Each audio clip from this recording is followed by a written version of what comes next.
Flat out, brothers and sisters. Here we go.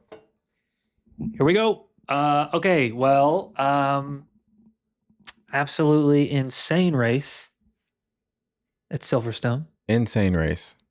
Way, kind of took me off guard.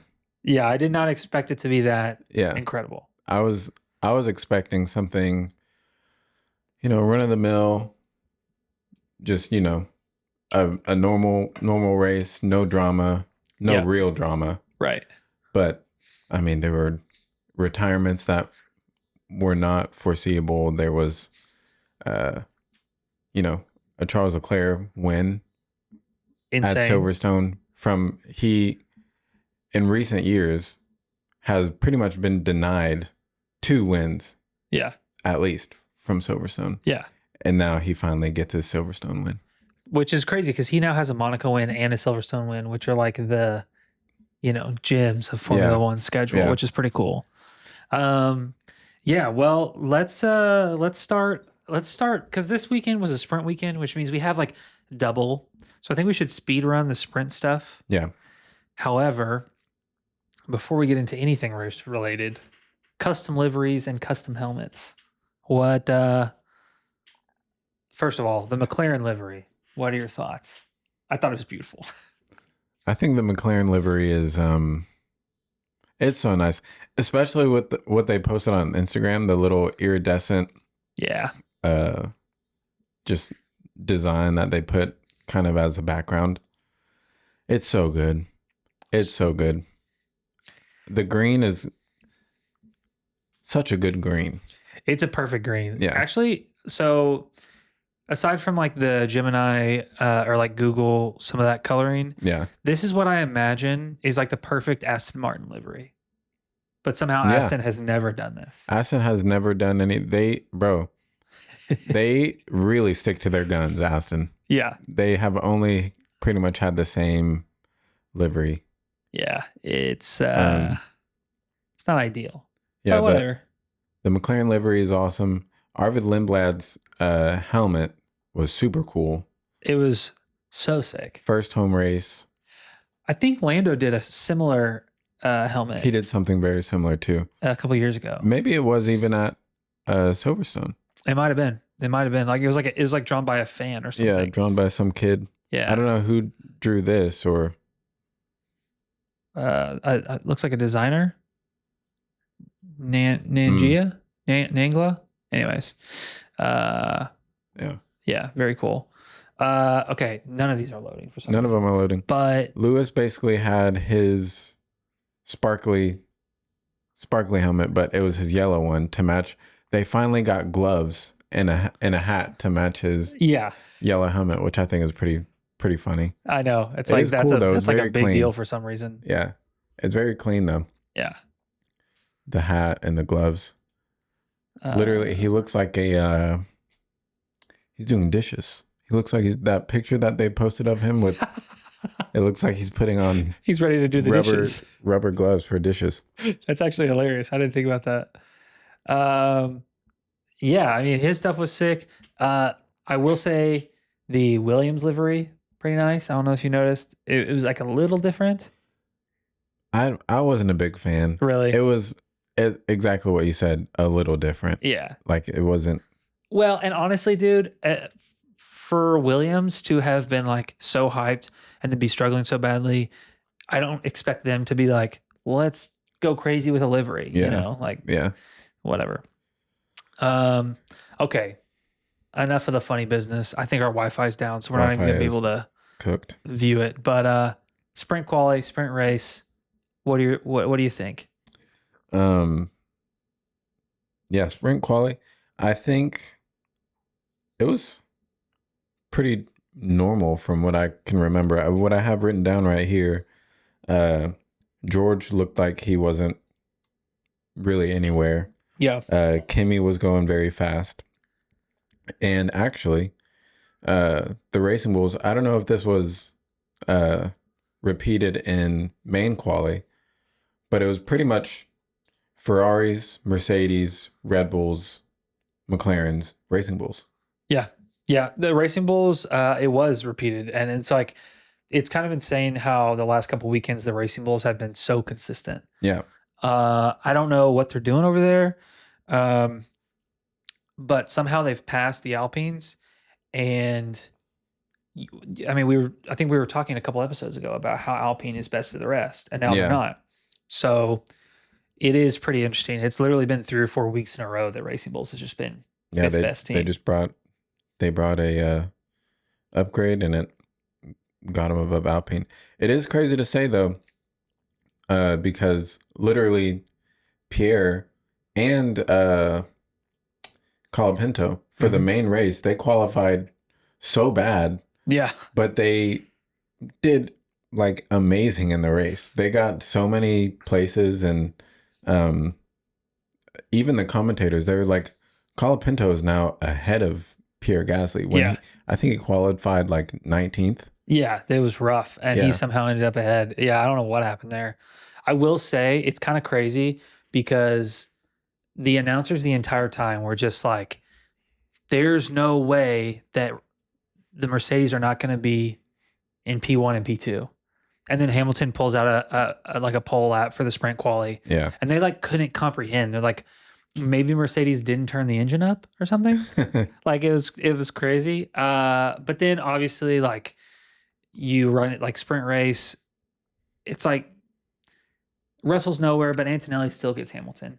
I think that was Yeah. expected. I don't think Hamilton thought anything differently. Um, I will say I love sprint weekends because there's just something so fun every single day of the week Yeah. or of the weekend. Like you Yeah. have Friday, you have your sprint quali. Saturday, you have 2 events to watch. You don't have to wait for 3 whole practices to finish. Yeah. Yeah. So it's really fun to watch, and especially sprint weekends at a circuit like Silverstone. I think that's like Yeah. the most fun. And one thing I have written on here is that literally for Lewis's sprint pole, were you watching did you see his pole lap for the sprint? Yeah. Bro, literally at the second to last corner, he almost he hit the curb in a weird way, and he like had a bit of, I don't remember that. That's crazy. He had a little oversteer moment. He literally almost messed up the lap, and like could have, pulled a Max Verstappen. Yeah. And he stayed on the track, and he still went fastest. That's wild. Which was awesome. Yeah, that's super sick. Yeah, I mean, honestly, sprint events are just fun. Like it's just fun for the whole family. Yeah. For the sprint race, honestly, I was kind of surprised to see Kimi win. I thought Lewis was just gonna run with it, but even in the short races, we see that Mercedes is still superior. So yeah, I think it's an issue of like there were some real limits, and this is something you could kind of hear it in Hamilton's interview after sprint quali. There are like Silverstone, everyone was talking leading up to Silverstone. The Ferraris aren't going to have enough energy. It's going to be an issue. Like it's an energy starved circuit, blah, blah, blah. But I don't know if you remember when they were evaluating the rules over the April break, they changed the rules for quali decently. Like I think it's like 60-40 now or maybe more in terms of battery and main engine. But for the regular races, it hasn't had as big of a change. So it's like Hamilton may have a more equal battleground, I guess you could say, in quali events. Yeah, just in quali. Yeah, but if it's an energy starved circuit, he's still going to have a less effective car. Yeah. Unfortunately. But it was still a good race. I mean, and to see Antonelli hunting him down like that, I think that showed a lot of patience. He literally, I feel like he didn't go for the pass until he was like fully ready. Yeah. So it was a good event. I mean, always fun to watch. But main quali, I thought, well, when I was watching, I was like, yo, is Russell about to be out in Q1?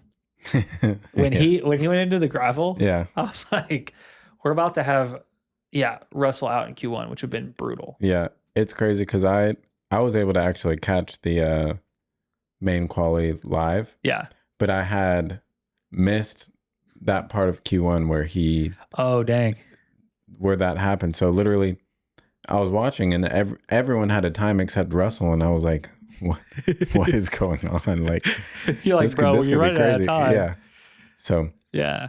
It was, I mean, that happening, I don't know. I was pretty worried because it just feels, the commentators spoke on it. I do think that there's a lot to it. It feels like Antonelli shows up at the beginning of the weekend, and if you were like, hey, instead of FP1, we're going to have a race, yeah. he's ready to go. Yeah. But Russell like needs time. He needs a lot of time. Yeah. So for him to like send it into the gravel in Q1, I was just like, oh crap, he's about to get out in Q1, and then he's gonna be out of position for the race, and just it's gonna be a tough weekend for him. But it wasn't. It wasn't. I mean, he actually, all things considered, he had a pretty good weekend. Yeah. Hadjar ahead of Verstappen in quali. That's crazy. Bro, Hadjar had an awesome weekend. Yeah. Even in like for I think the beginning of ending Q1, he I think was fastest. Yeah. Like literally I saw that. He was fastest and Hulkenberg was like P3 or something in a Q1, which was wild. But yeah, Hadjar's looking good. Yeah.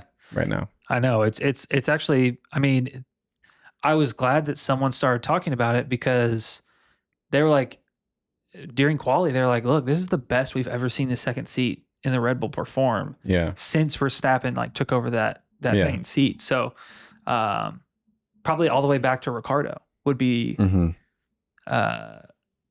next best performer. So that was cool to see. And then obviously Leclerc, kind of a prerequisite, like a foreshadowing for the race, but Leclerc out qualifies Hamilton. Hamilton actually said, I don't know if you saw this, he said that Leclerc flipped his setup to mirror Hamilton's. Yeah. And that's how he found the pace. But at the start of the weekend, Leclerc was still basing his setup off of the sim. Yeah. And as you know, like Hamilton has gotten away from relying on the sim. Yeah. Yeah. So I thought that was really interesting. Yeah, that is interesting. Like that it's just I don't know what they're doing with their sim. They need to fix the sim. Yeah. But like basically Hamilton's just like, yeah, I'm just going by vibes. We're just setting up on vibes. And it worked for Charles. And it worked for Charles. And it worked for Hamilton. Hamilton qualified P3. Yeah. So yeah, kind of crazy. And then basically main quali pole for Kimi. George was trying to, obviously he's trying to beat Kimi all the time. He just couldn't convert. Yeah. Couldn't convert. And I was honestly surprised that Lewis, after especially seeing kind of a dominant moment of like, I guess, brilliance in the sprint quali, he literally messes up and probably lost a tenth or two from that mess up and still gets pole. Yeah. In the sprint. I was surprised he didn't beat Kimi for pole in the main quali. But, it happens. It does. It happens. It does. Small margins here. Honestly, the margins are incredibly small. Very, bro. Like ridiculously small. And I think like it is crazy because it for real is just the top 4 teams. Yeah. And you even see it in like earlier like Q1 and Q2 where like your top 4 teams, they could do one run on some mediums and be okay. Yeah. And sometimes they do. And it like that's actually insane to me how there's such a big difference. But it's like seconds, like at least a second of a difference between, the top 4 teams and then the top 5th team. Yeah. Which is just wild. Bro, they even smaller than like could be half of a second between the top 4 teams as well. So it's tight margins for sure. Yeah. Main race. First thing that I noticed was the bro, you see the Lando Norris grandstand? Dude, it's Reagan goes, why is everyone wearing neon yellow? That's crazy. Bro, I think they said it was like 15 to 16,000 people. all for Lando Norris. I mean, bro's British and he won the Yeah. title last year. That's so awesome, bro. It's so sick to see. Good for him. Yeah. I bet, bro, that's got to be such a unique feeling, you know? Yep. I mean, you have people who are like, we have the World Cup happening right now. Yeah. We have Messi. There's tens of thousands of fans in a stadium watching them. I guess there's like also several million people watching on TV. Yeah. Which is crazy. But it's a unique thing whenever you're at a racetrack for Formula One and there's, what is it, like 21 other drivers. Yeah. Who also, and there's drivers who are way more developed. Like you have Lewis Hamilton. Bro. Yeah. You have Kimi, who's on fire right now. Alonso is on the grid. Yeah. And there's an entire grandstand for you. 16,000 people. Well, and that's pretty sick. It is. And like, I feel like the Lando grandstand is like insane. And then the Hamilton fans are just like everywhere. Yeah. So anytime Hamilton does something, you just hear on the like broadcast, like the eruption of the crowd, bro. Yeah. Oh, it's crazy, dude. It's wild. It's crazy. But dude, I really loved this race. I felt like I hated the ending, but I loved everything else. Yeah. It was a lot to keep up with, kind of. Yeah. I will say I thought for sure the puncture ended Russell's race. Bro, when they said that, I was like, oh, this might be it for Russell. Like, yeah. What was it?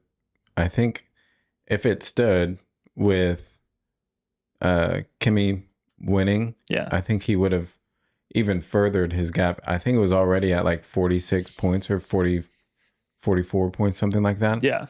And he would have just literally, if Russell DNF'd and Kimi won, yeah, he would have gone so much further. It probably would have been season over for George at that point. Yeah. Yeah. And what was crazy is like, he was like, I feel like Russell was like, dude, I don't have a puncture. I'm good. Because like when they radioed him, he's like, who, me? Yeah. and then he was still racing Verstappen. And like right before he goes into the pits, he like forces Verstappen off. Yeah. And then just goes into the pits. Bro, it was wild because it was one of those moments where he forced Verstappen right before the pit lane. He forced Verstappen and then Max forced him basically into the pit lane, which was wild to see. I know. Yeah, so that was crazy. They say he had a slow puncture. Yeah. Which he was like, are you sure? And so he still pitted. And it didn't, honestly, I was surprised he didn't tumble down the order as much. But also the 5-second time penalty for Lewis Hamilton. The what was it, a jump start? Yeah. Wild. Honestly, you would not expect that from he's been in the league for 21 years. Yeah. Crazy. Well, Perez did it the other 2 weekends ago. Really? Yeah. I mean, like, I don't know how that happens. I know that everyone's like pushing, they're trying to start as quickly as possible. Yeah. You know, I just wonder if like somehow like this new kind of what? Maybe his like finger slipped or something. Maybe, but also like I wonder if like him kind of getting a resurgence of success is actually making him like want it more. Yeah. Putting some then there's pressure just on. a little bit. Yeah, there's more pressure, even though he can totally handle it. Yeah. It's like, bro, maybe. Like he's second or maybe he's third now in the championship, but like he's right there. Yeah.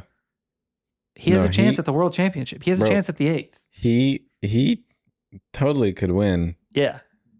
I mean, especially given how It's the first year for all these cars. This regulations like Yep. we see so many random DNFs. Which is so fun, by the way. Yeah. I love it. Let me see real fast. After this race, we have Kimi still in first. Yeah. At 179, then George 154, and Lewis at 147.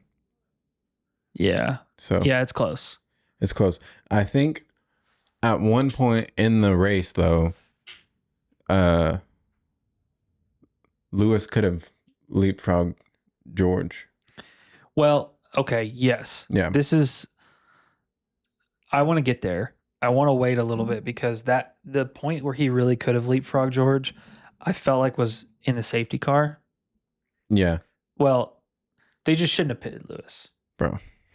I was Oh my gosh. like, I get it if they thought that there would actually be a restart. But here's the thing, dude. When that happened, there's like 4 laps left. They should have at least been, they should have done a dummy. Like they should have said on comms, yeah, go ahead and pit. Yeah. And then, because they probably would have known, they should have known that George would just stay out. It feels automatic to me, right? Yeah, they should, especially if Lewis pits, George is like, free second place. Okay, I'll take that. Yeah. And they should have at least like done one of those fake comms they do. Be like, yeah, pit, like box this lap, and they just stay out. Yeah. And he went in the safety car, bro. You think Burt Mylander gets paid by the hour or something? He was driving for so long, bro. I think he might, because this guy, he was not interested at all in getting off the track. He just kept driving. And then they're like, hey, it's in this lap. And he's like, actually, no, it's not. Bro, literally, it said safety car ending. I don't know what, like, did something else happen or? No, I mean. Because the commentators were confused too. Yeah, I think it has to have something to do with like maybe the cars that they unlapped or something, or maybe. Like, I don't fully know, but I know when it happened. And I'm not the smartest guy, okay? Yeah. Like, I'm not a F1 engineer or strategist. But I knew when I was watching it live, there is not enough time to clear this car out of the gravel pit and unlap the lapped cars and get a lap of racing. Yeah. It's just not going to happen. There's no way. So for them to pit Hamilton, I'm like, worst case scenario. Yeah. They pit Hamilton, but they don't pit Hamilton, but he's ahead of Russell on fresh softs. Yeah. It's still Russell on fresh softs in a Mercedes that like hasn't had the best starts. I'm just like, can you not hold them off for one lap? Yeah, surely Lewis knows just how to defend. Yeah. He's shown that he knows how to defend. Yeah. And you've got Leclerc in front, so you could play a little team game. Yeah. Like, hey, Leclerc, don't let Lewis out of the 1 second. Just like let him stay with you so he keeps overtake, and then they can both stay ahead, get the Ferrari 1-2 at Silverstone. I don't understand. Instead, they pit him. I mean, it is just second to third, but it's still like, dude. It still could have been like, bro, let me Google this real fast. When was the last Ferrari 1-2? Bro. 2024? When Sainz was there? Has to be. I don't know, dude. I think, I will say while you're Googling that, the Verstappen issue, they got to figure this out because it was another issue with his wing. Bro. The wing doesn't close. And then he's just going into a high-speed corner with no downforce. Yeah. They got to fix it. Yeah. It's the second time it's happened. Bro, when he was stuck in the gravel and he probably immediately just started yelling. Just screaming on the radio. The radio that they had on the broadcast, he was like, they had to bleep out so many words. It's just all bleeps. Yeah, I think he literally said something like, bleep this car. Yeah. Which is like, It's fair. Yeah, that's fair. It's happened so many times. Bro, you were right. The last Ferrari 1-2 was Carlos Sainz Jr. and Charles Leclerc. What race was it? Uh,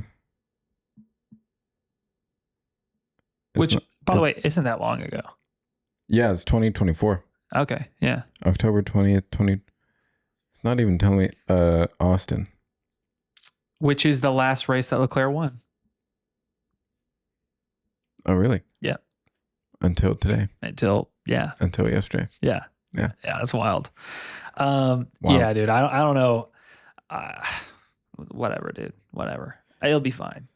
Yeah, bro. Max, bro, the you know how they do the thumbnails for driver interviews and stuff, and usually they have like someone who did really bad, they had someone who's in the midfield, and they have, you know, the winner or something. Yeah. Bro, Max's face. Max's face was utter disappointment, bro. And there's another one on the F1 app. They have little interviews that you just can watch from like throughout the weekend. Yeah. And I think it was maybe from the sprint. I think it was maybe from the main quali. And the thumbnail, they have individual interviews for all the drivers on the F1 app. And bro, the picture for Lance Stroll, he was miserable, bro. He was like, get me out of here, bro. Bro, he needs to go play some tennis. Or get back on his bike or something, dude. Play some paddle or something. Yeah. Freelance.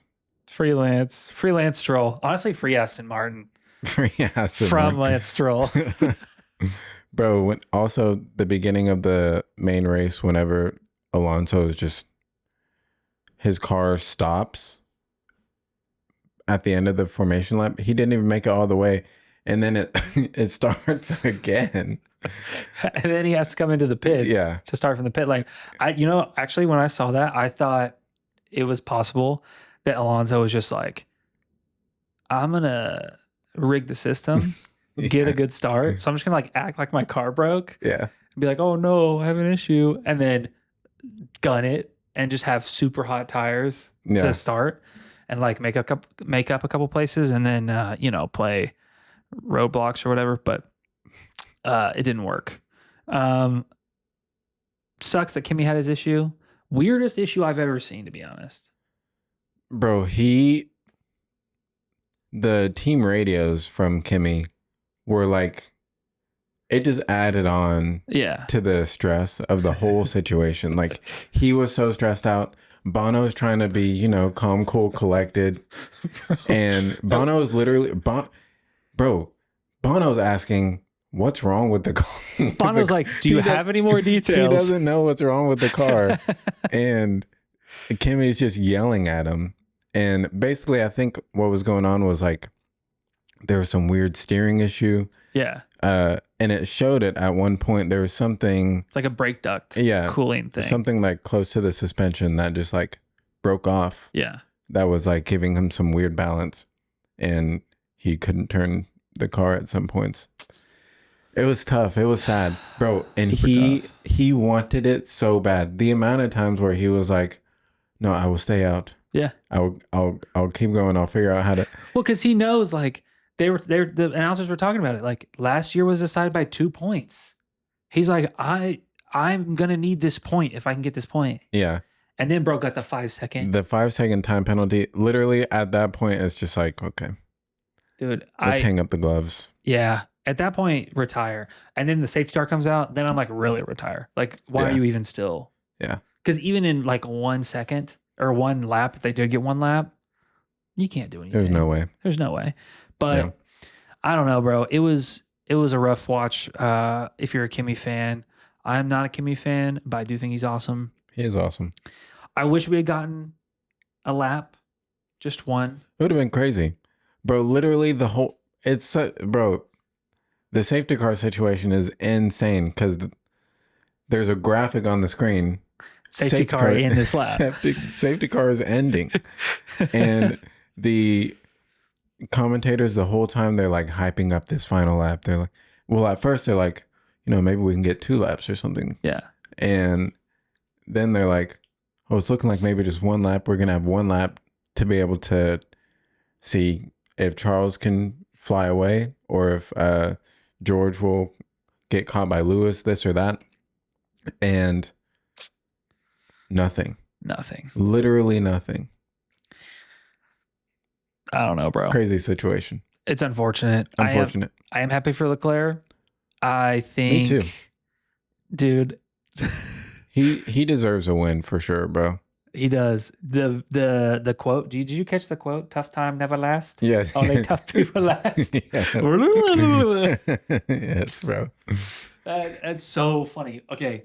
Because that's got to be something they say like in the garage or something, because his engineer said it and then he said it. Yeah. I don't think he heard his engineer say it because he was yelling over his engineer talking. Bro, I love that they said that. Like that to me. Yeah. Like these guys are like robots in terms of just the ability to drive a car fast. But that is one of the most relatable things I've ever heard Leclerc do. Yeah. Just because it's such a meme, like I didn't even know he would be aware that meme exists. Yeah. But especially a guy that like, like just purchased a $12 million yacht. Yeah, you're like, what do you actually, what do we have in common? Bro, I think literally most of this generation of Formula One drivers just speak in memes. Like, truth be told, the best thing that Williams has going for them is their little podcast they do with I haven't seen this. Carlos and Alex. It's called Team Torque. Okay. And interesting. It's like a little video podcast like this past, since they were in Great Britain, they were on one of those double-decker buses and sick. Basically Alex was giving Carlos a tour. But there's been times where they literally like just speak. And it sounds like it's almost speaking in code. Like, because I don't even know all the memes because I'm not on all this stuff. Yeah. But it's wild. Yeah. Yeah. Wild. Really, really tough weekend for Oscar Piastri. Honestly. Yeah. Even the sprint was bad for him. Yeah. So sprint bad. It's race bad. It's a hard knock life for Oscar right now. Yeah, I mean he's 7th in the sprint. Seven.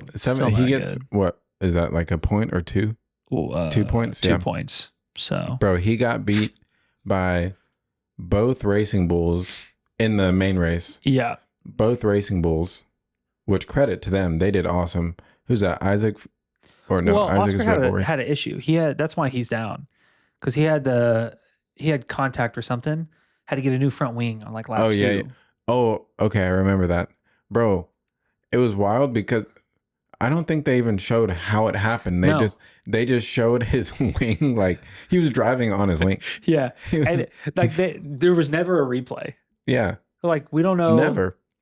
We don't know what happened, but somehow his wing was literally almost underneath his wheel. Yeah. It was under his car, like a vacuum or something. Yeah. It was crazy. Great. I mean, as best of a weekend as you can have if you're Orlando. P4. Yeah. Like you're not expecting better than P5 or P6 because like Antonelli and Verstappen are out of place. Yeah. So he can't. Verstappen probably would have beat him for. Antonelli would have beat him for sure if he was. Antonelli definitely would have beat him. Yeah. Hajar, I know that Verstappen DNF, but Hajar is P5. P5, not bad at all. He did great, bro. There was a moment in time where he was battling both the Racing Bulls. He was battling them for like a long time. It felt like. Yeah. And it was awesome. Yeah. It was amazing. Him racing Lindblad for like however many laps. Yeah. They're just going kind of back and forth. There were some crazy moments where it was like really close to them touching or crashing. It was awesome. Yeah. And, obviously he came out on top. He beat both the Racing Bulls. So Yep. As he should in a better Red Bull. Yeah. You got the Racing Bulls in 6-7. You got Bortoletto in 8th. You just got to be there. You just got to be available. Yeah. Like he should be in 10th, Yeah. but 2 guys crashed out. Actually, he should be in 11th because Piastri shouldn't be out. Yeah. But 3 of the top drivers had issues, so he's there. Same with Colapinto and Gasly. Like they're there. Yeah. For these, like, I hate to say it, but like all of these middle of the road teams, they have to be just there, just available to like scrap up some points. Yeah. Bro, so literally this is great, bro. This is insane. So Gasly, he qualified for the main qualifying, P15, Colapinto 19th. Jeez. And they finished the race 9th and 10th. That's wild. That's bro. pretty solid. I'll take that. That's pretty amazing. I mean, they're showing real promise after them being like, oh, Alpine's pretty awesome. Yeah. And then us recently being like, maybe Alpine just doesn't have the sauce anymore. They randomly lose pace. And then it's like they sandbagged quali. Yeah. And they get granted DNFs and people not being where they should be. Yeah. But like you just said, you have like, you just got to be ready. You have to be on it for, in case something does happen, then you get your points. Yep. Double points for 2 teams that usually don't get double points. Yeah. Honestly, it's impossible for them to get double points with the current, like, unless other guys are out. I do think it's interesting, bro. Team standings, best of the rest, Alpine and Racing Bulls separated by 1 point for that 5th place spot. Wow. Which is pretty crazy. And then drivers, yeah, I mean, you already went over the top 3. Honestly, with this win though, Leclerc and Norris are getting up there to be like pretty decent contenders. Not to the level that you would want. Yeah. But I do think. Was that Norris is on 97? Yeah, Norris is on 97. It is crazy. Verstappen will have to have a meteoric rest of the season to close the 100-point gap he has to Antonelli right now. Yeah. I don't know. Everyone was talking after Austria, like, all right, Verstappen's going to get it. Yeah. But I don't know if that's possible. I mean, it is a 103-point gap. It's a lot of points. That's a lot of points. When you put it that way, it's a lot of points. Well, and it's a lot of points that have to, like, they have to be gained while Antonelli's getting no points, basically. Yeah. Or much fewer. Like he can't, I don't think he would win if he finished first and Antonelli finished second for the rest of the year. Yeah, I think it's too far gone at this point, yeah. Yeah. So, I mean, you're really looking at like the Ferraris and maybe a McLaren or 2, but really just Norris, I feel like is still barely in it. But again, Norris is going to have an insane. He's going to have to be super consistent, which I don't think the really car has been. Yeah. Maybe he has been, but definitely the McLaren has not been on it obviously there's multiple DNFs from both the drivers. Yeah. And it's not their fault. No, it's the car having issues. And, at some point they're going to have to take some penalties for the new engines they're going to have to put in. So I don't think McLaren has it this year, which is frustrating for Norris. But, I mean, at the end of the day, they got a 1-2 in the championship last year, or a 1-3 maybe. I don't know if Verstappen finished second. And then they got the constructors. So like that's huge. And yeah, it feels like it's really just a 4-horse race between the Ferraris and the Mercedes. Yeah. Which is crazy. Crazy to say. Okay. Predictions. Next race. We have Belgium. Which US plays them tonight. This is my lucky shirt, by the way, for the. I've worn this for every USA game. Okay, and so they've won. Far. Well, obviously they've won. They're here. Well, they did lose to Turkey. Yeah. Was that their last game of the group stage? Yeah. They still won the group though. Still won the group, and now we play Belgium, who I think smacked us around like 5-0 for a friendly match. So Well, we'll see. We'll see how it goes. We'll see how it goes. Belgium Grand Prix. Belgium, Spa. Yeah, give me the podium. What are you thinking? Podium. I think Kimi comes back strong. He's going to be fairly upset that he got 0 points. Yeah. Kimi, I think George will obviously be up there. I mean, hate him or love him, you can't count him out ever. True. With this Mercedes and with how consistent of a driver he is. Although he has shown that there's definitely pressure on him, which I think is why Kimi is kind of taking what he can get at this point. Yep. And then I don't know, maybe Leclerc, this no sim situation is gonna give him the beans, and he'll be able to get some stuff done. Put him back on top. Put him back ahead of Lewis. Yeah. Who knows? Yeah. I'm gonna go. Dude, I don't know. It's so tough. I'm gonna go Russell, Leclerc, Hamilton. No, Kimi again. Yeah, I don't know. I'm like curious. One thing that we saw after Kimi, so this is going into the weeds a bit, but last time Kimi had a DNF or a issue, the next race he came back, and bro, he looked like he was running around like a chicken with his head cut off. He was going for every move. He outbraked himself on a couple of the first turns. Like he was driving like a maniac. I sensed that when he was, the radio messages you mentioned, when he had the issue, so hectic. Yeah. I think he can feel the gap closing. And as Lando mentioned last year, it's a lot harder to be the hunted than the one hunting. So, he is still young, and it's really easy to win races when no one expects you to win. But you put 5 in a row on the scoreboard. Yeah. Now everyone expects you to win. Yeah. He's definitely feeling that. So I think he's going to have another issue. He's going to get tangled up with Verstappen or something. I don't know. And he may finish, but he's not going to be on the podium. Wow. We'll see. I never remember my predictions.